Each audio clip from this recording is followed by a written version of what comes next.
Hi, this is Michèle from Jasami Bookworm Podcast, and we are here at a beautiful, sunny, cloudy, rainy day, mostly sunny, at the Edinburgh International Book Festival. I have wonderful members of my team here. So we've got Manon, we've got Claire, we have Anton, Una, David, we have an author, Simpson Monroe, and then special introductions with an affiliate who wishes to remain secret or not. Eddie helps out the company occasionally. Thank you very much. Through that, we have discovered a young talent, and that is Lucy. So, welcome, Lucy. So, one of our first interviews is going to be with Lucy, but it's going to be done by Claire because she's the expert on this area, because she knows more about the educational system, which is important. Now, this is about the educational series that we are going to start filming next year. We are going to be working with schools that need additional financial assistance as well as educational opportunities. So stay tuned in 2 seconds. Hi, this is Claire with Lucy. Lucy, would you like to say hello? Hi. So Lucy is going to be helping us out with our new education programme that we're going to be working with schools, as Michèle previously mentioned. So we thought this would be a good opportunity while we have Lucy with us today to find out a bit more about what her interests are and the idea of education and what it means to her. So Lucy, what's your favourite subject at school? Either maths or English, probably. Very diverse interests there, kind of opposite ends of the spectrum. What is it about maths and English that you enjoy? I don't really know, I just really enjoy sitting and doing the work and stuff in class. That's good, it's interesting to hear. So you're obviously going to be helping us out with these education programmes that are going to be helping schools and get kids more interested in learning and stories and all these sort of things. What is it that's important about that to you? I think that it's important that a bunch of people get opportunities to learn more stuff about different subjects. Yeah, totally agree. It's always nice to sort of foster interest and passion, isn't it? I heard a rumour that you were interested in writing yourself and you liked a bit of creative writing and telling stories. Is that true? Yeah. So have you written before? Have you written any stories yourself? I've never really finished any, but I have started writing quite a few. It's a common problem, I think. It's the ability to finish. So is it sort of fiction stories that you like writing? What sort of thing is it? Yeah, like fiction, kind of fantasy books. That's cool. Are you working on anything at the moment? No, not really. So we're obviously at the International Book Festival. We're going to be trying to chat to some people and find out more about what sort of books they like reading and everything. How would you describe the atmosphere around us at the moment? I don't really know. That's okay. I think it's always nice and exciting seeing people that are passionate about books and stories. It's obviously what our company is doing and what we're going to be getting you to help out with these programmes. So these programmes, it's going to be a 6-part series where we're going to have a focus on a maths one, an English one, history, geography, science and technology, and then music and arts. Of those 6, you're obviously interested in maths and English. What would you think? What are you excited about others as well? Yeah, I'm excited to do those as well. Which one do you think has the most potential for being an exciting story for someone? Possibly the music and arts one. I just think that sounds really fun to do. Yeah, I agree. I think it'll be interesting seeing how we can relate all these back to getting people passionate about stuff. So you're 11, Lucy, correct? Yeah.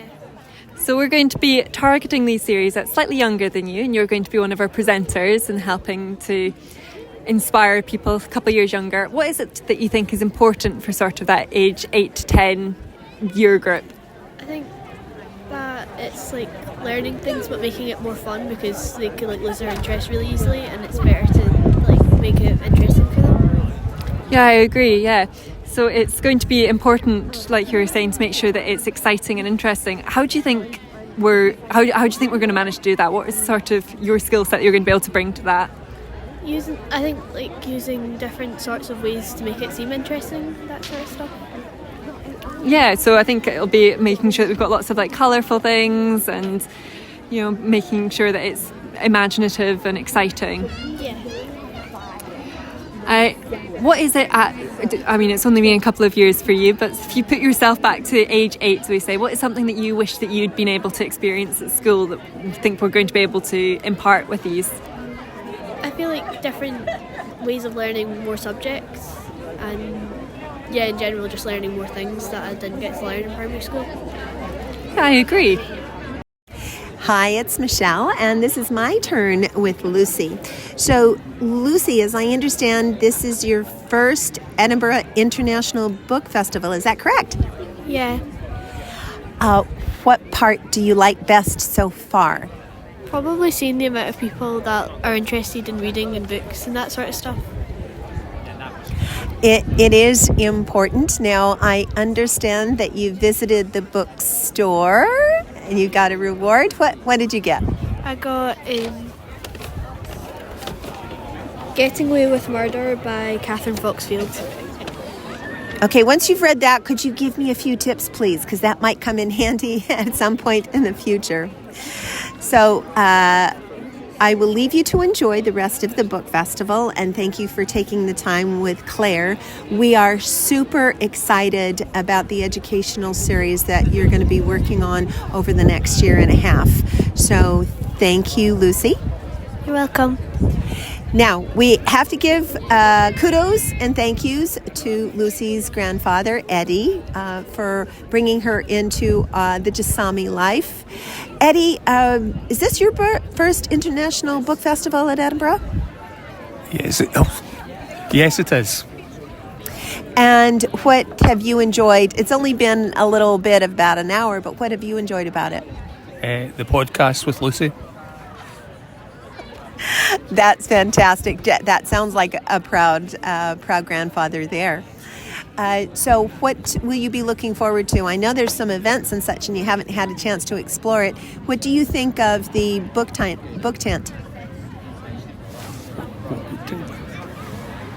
The books that were available for Lucy to buy, was there a lot available there? Yes, there were 3 shelves, or three parts that were dedicated to young adults, which were suitable for Lucy. She had to phone her mum to find out if she could, even though it just says young adults, if she could get them. And the first one she selected, she was told no, she had to wait till she was 14. Well, I have to tell you, Lucy, it's going to come a lot sooner than you think. Don't wish your life away. No, absolutely not. Well, thank you for taking the time today. We're going to be interviewing others. Thank you, Eddie. Oh, thank you, Michèle. Thank you, Lucy. Thank you. I'm here with Anton, and Anton was at the Edinburgh Book Festival last year. So, Anton, how do you feel about the new venue? I like the new venue. I think it's more community oriented. There's more open spaces for people to mingle, gather, talk about books, talk about the author events they've been to. I think it also just allows for more like performance rather than last year where it was kind of cramped and it didn't have the capacity for bigger things like this circus thing over here behind me. I'm not sure what it is that I'm looking at, but... So how do you feel about the atmosphere? I like the atmosphere. Thank you. Hi, so here we are at the entrance, and how has the Edinburgh International Book Festival numbers been this year? Oh, they've been great this year. Well, we're at a new location. We're at a new location, and I know that, it's much larger than the fire, where we were at the fire station before. Yes. So with the new location, has it been a greater number? Yes, the numbers have improved. It's a better location. It's not in a hill for a start for a lot of people with buggies and wheelchairs trying to get up. That's true.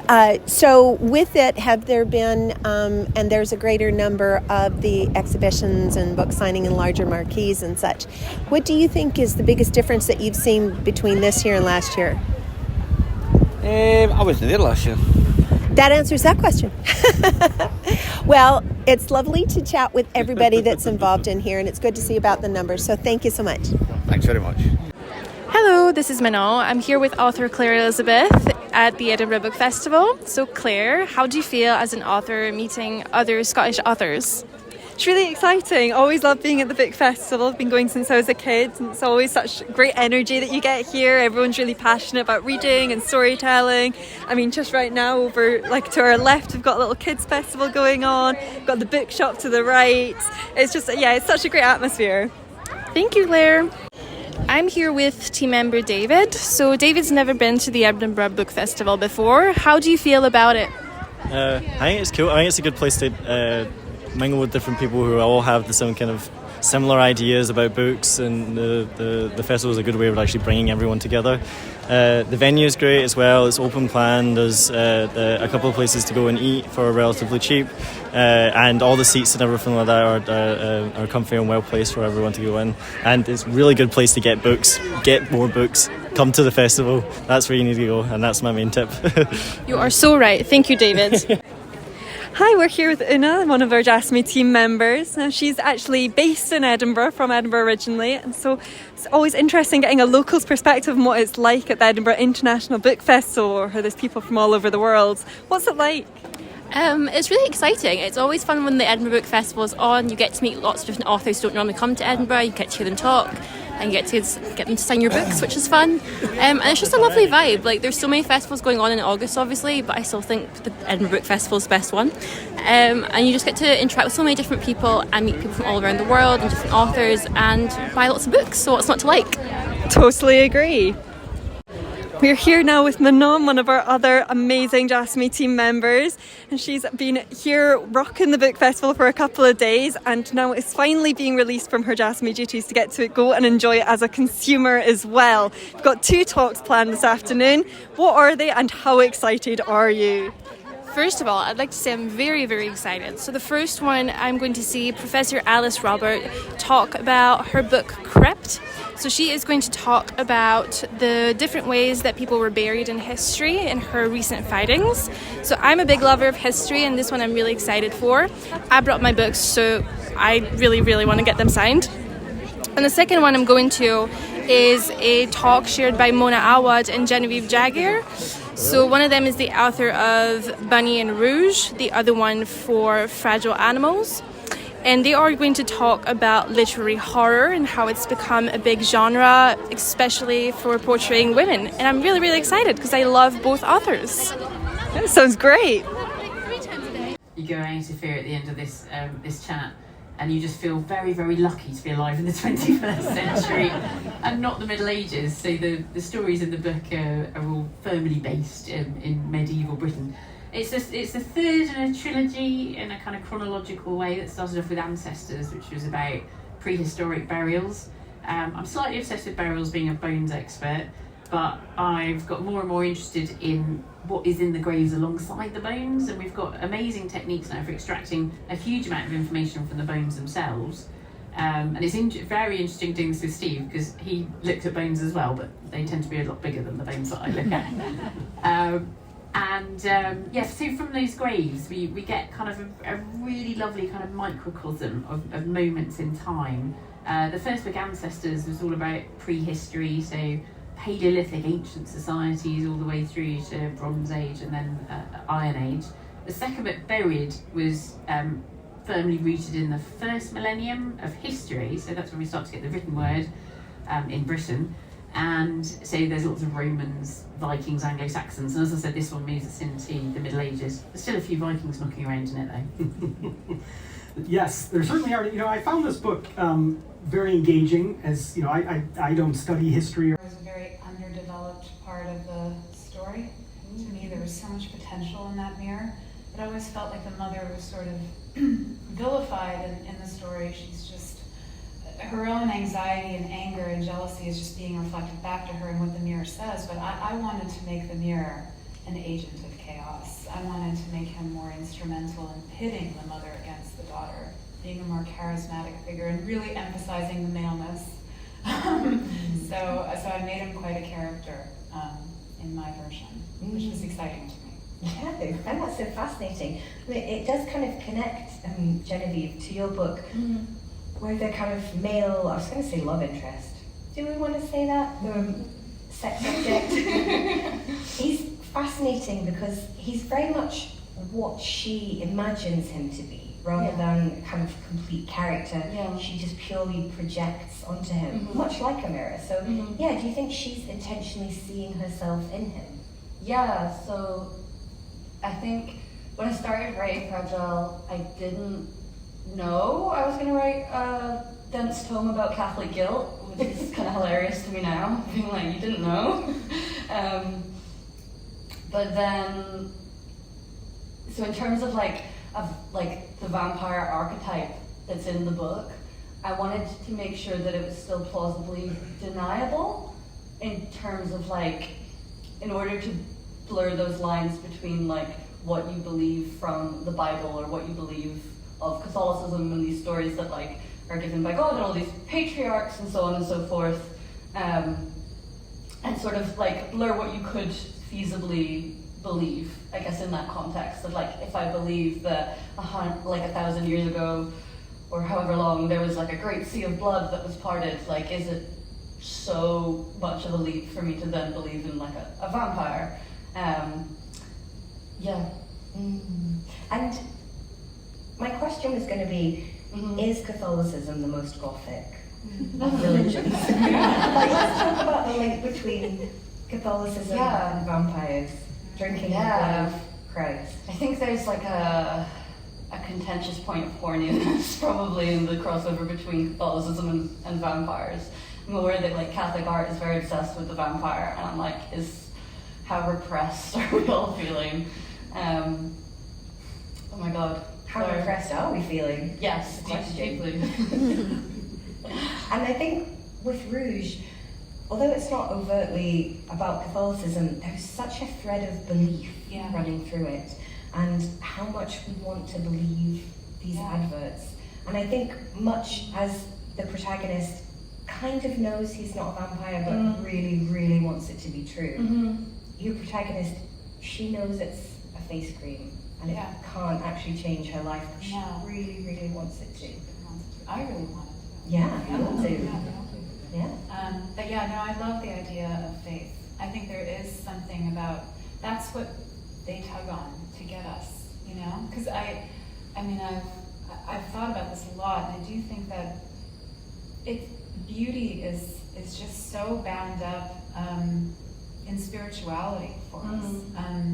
The Mother Mary, the beginning, pinnacle of beauty and light, and exactly. I think it's it's often a placeholder. When we don't know what to say, we say that's beautiful, and sometimes we're trying to reach for divinity when we say that, or transcendence. It's transcendent experience. It's beautiful.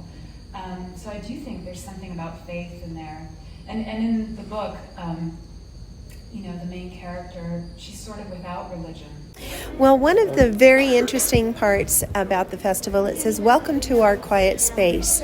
So it says, "This is a comfortable space which has been provided for anyone who wants to get away from the hustle and bustle of the book festival for a while. Please be respectful and mindful of others using this space. This space is a small retreat in a busy festival. Therefore, there are a few rules." So it's just about being courteous, and it's a lovely small room. We're not stepping in there because we are doing the audio on this. And what are your thoughts about the book festival this year? Well, I'm really enjoying it. I think this venue has a lot of potential. Lots of flat space, places for children to run around, and also indoor toilets is nice. Yes, it is a beautiful, beautiful venue here. Yeah. My only thing is I don't think the food offerings, the refreshments, I don't think that's really adequate. It's quite complicated. And something for them to think about in future years. What have you enjoyed? I know with the changes in the venues, what have you looked forward to this year with the change in venue? Well, mainly this, that when I meet up with the family, there's plenty of space. You can find a seat easily. They can play on the grass. It's really good. We loved Charlotte Square so much, but the festival was outgrowing the venue, I must admit. Yeah. Yeah, that's what I like, really. Well, thank you so much for that. I appreciate it. And hope you enjoy the rest of the day. Is this your first time at the Edinburgh International Book Festival? It's the first time this year, but not the first time in general. I've been here. Oh, excellent. Okay, and I see you have a bag where you've purchased some books here. Would you like to share what books you've purchased? What was the book you bought, Louisa? I bought a book about Taylor Swift. Oh, very, very cool. I'm a fan of her. You're a fan. Excellent. So did you look at lots of books or did you go straight for that one? I just went for that one. And tell me, what is it you love about the festival? I love seeing all the different illustrators and authors. Excellent. And other than this book, do you have a favorite genre that you read? No, I don't really. What's your favorite book you've read recently? It's probably this book about poems that I read this morning. Excellent. And what about books? Have you found one that you've enjoyed? Well, I've read The Gruffalo, and how do I say this? I'm the Gruffalo's biggest fan ever, so I've read The Gruffalo a bunch of times. Wonderful. And what do you think is most important bringing your children here to the book festival? I think it's great for kids, to learn about literature and sort of stories and build on all the things that they're sort of learning at school. They both came here with their school during the week, so we're back here again. So yeah, and I think literature and reading is sort of very critically important for a kid's upbringing and their sort of general education, to be honest. Excellent. Well, thank you for your time today, and I hope you enjoy the rest of this sunny day. Thank you very much. Cheers. Thank you. Thank you. Hello. Is this your first year at the Edinburgh International Book Festival? No, I've been coming for many years. And I see you've got surrounded by lots of lovely children. Yep. And what is it that you guys love about the book festival? That there's loads of things to do. Lots of things to do. That sounds like fun. And what about you? That we get to see lots of different shows. Oh, yes. And have you gotten any special treats or books? What book did we get this morning, Rosa? Confetti. Confetti, yes. Oh. By Dean Atta. Excellent. And did you get one? No, just looking around. So what's most important about the book festival for you and your family? I would say the range of events. It's really diverse and it's got all sorts of different types of books that you might want to read. So there's something for all the different ages of the children and lots of things for me, fiction, non-fiction. It's just always got everything. Well, if you've been coming for years, you probably went to Charlotte Square. Yes. And then they went to the fire station last year. What do you feel about this venue? I think this is a really nice venue because it's much more contained than the art school. It seems to be much more kind of purpose-built. The venues are really comfortable and there's lots of space. There's a really nice space for the kids to run around. So I think this one's, it's probably about as good as Charlotte Square. And I think it is a safe environment since it is more enclosed. Thank you very much. No problem at all. Thank you. So we are at a different part of the book festival and have encountered a very interesting subject of which Georgia is going to tell us about. Thank you, Georgia. Hi, my name's Georgia. I am a researcher from Durham University and we are in collaboration with the Edinburgh Book Festival running our project called Readerbank. Now, Readerbank hopes to be the most ambitious project into reading in the imagination. And so what we're doing this year is running a few different research projects here on site, one of which is called the Imagination Quiz. Now, this is a super quick quiz that people can take that will tell you what kind of reader you are based on some of the research that we have run in the past. So you can be one of 6 different types. We also have a project called Voice Match. Now, this is where we get you to imagine how a character like Alice in Wonderland might sound. Then we present you with a bunch of different voices of people saying Alice quotes, and you get to match how closely those voices match the voice in your head. And finally, we have our annual survey. So this year our survey is on immersion, so how we immerse ourselves into narratives and into these story worlds. And we are part of the Discovery Research Platform for the Medical Humanities at Durham University, and this is a project funded by the Wellcome Trust and in collaboration with the Edinburgh Book Festival. But yeah, thank you very much for your interest. Thank you. Very succinct and well done. So thank you, Georgia. Thank you very much. Well, it's been a couple of hours here, and we've done some interviews, and it's been so cool. And the team have done TikTok cool stuff. So my question is, David, what do you think about the Edinburgh International Book Festival? Well, similar, we did a similar thing earlier, but I was saying that this is my first time it's been here, and it's really cool. The atmosphere is great. It's a nice open plan area where you can go and sit, and it's weirdly only rained once, which is great for Scotland and Edinburgh. So if that's not a reason to come down and read more books, then I don't know what is. That's fantastic. Now, I know you have a couple of projects, but you're working on one with Chris. Yeah. It's a book called The Beckoning Cat. It's a murder mystery that I'm really interested in, and it's set in Edinburgh as well. There's a brief stint in Glasgow as well, but the main bulk is in Edinburgh. But no, it's really interesting. It's got a cool story, and you won't believe a lot of what you hear about in the story. Excellent. Oh, I can't wait. I can't wait to read it. Oh, yeah, I'm the publisher. Never mind. Anton, you have a couple of projects you're working on, but how have you enjoyed the book festival?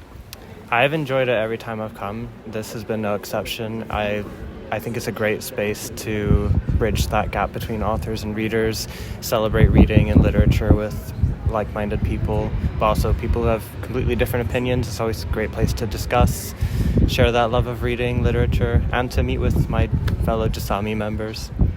I know, I think it's really important to have the team come together as often as we possibly can. And briefly mention the projects that you're working on, please. So I'm currently working on a historical fiction World War II drama novel, first book in a trilogy called Attrick Water.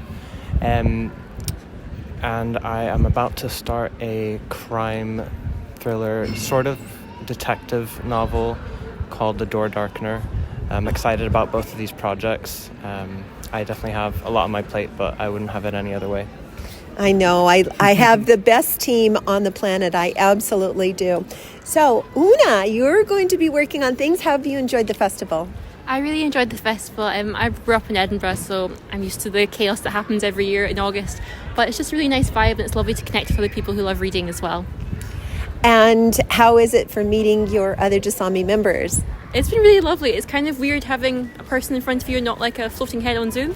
But it's been really lovely, and it's nice to meet people in person and feel the team camaraderie and everything. Fantastic. And you've done a lot of things for social media. Yes, I've been helping Manon do some social media posts and reels and some TikToks that we filmed today, and it's been really good fun. I'm excited for everyone to see them. Excellent. And I know that you've done a re-edit on Murder, Mayhem and Romance, which is going to re-release very soon. Stay tuned. Claire, this is not your first festival with Jasami, but how are you enjoying this one? Absolutely loving it. Love it every year. It's so good to be back. I love the atmosphere. It's really fun. We've got quite a few of us from the team here this year, which is even more exciting, getting to do things together and work together and also see each other. It's like you don't get to see each other when you work remotely, so it's always lovely. Yes, I like that floating head syndrome. I think I'm going to need to incorporate that somewhere. Well, as always, it's a wonderful pleasure having you here. And I have saved, well, I can't say the best for last, but the most, well, not most charming, because everybody is lovely in the company. But Manon is such a key member. Well, everybody's a key member. How do I say this? I don't like anybody to be last. Manon, how are you enjoying the festival? First of all, I'm flattered. I am enjoying the festival very much. This is my first one, and I hope not the last. We have been meeting the fellows Tuesday, and this is just the best thing about it is that this is Saturday, and we're meeting a bunch of other people. We're doing lots of more things and meeting the team members. So it's just a pleasure to be here and be with everybody. Well, I have to say I am blessed with the best team on the planet, and sorry for the members of Jasami family that aren't here with us today, but there is one author, Simpson Monroe, that we did allow to come along. And Simpson, how have you enjoyed the book festival? Fabulous. Excellent. I love that. Short and sweet. Keep it that way. All right. So this is Michèle at the book festival. I'm not ending it now because I might add a piece. You always know when it's the end because I mention sunny days. But that's not it. We'll see what else is coming up, and stay tuned. Well, I hope you enjoyed touring the Edinburgh International Book Festival with us this year, and we look forward to the journey next year. And in the meantime, as always, I wish you all a sunny day.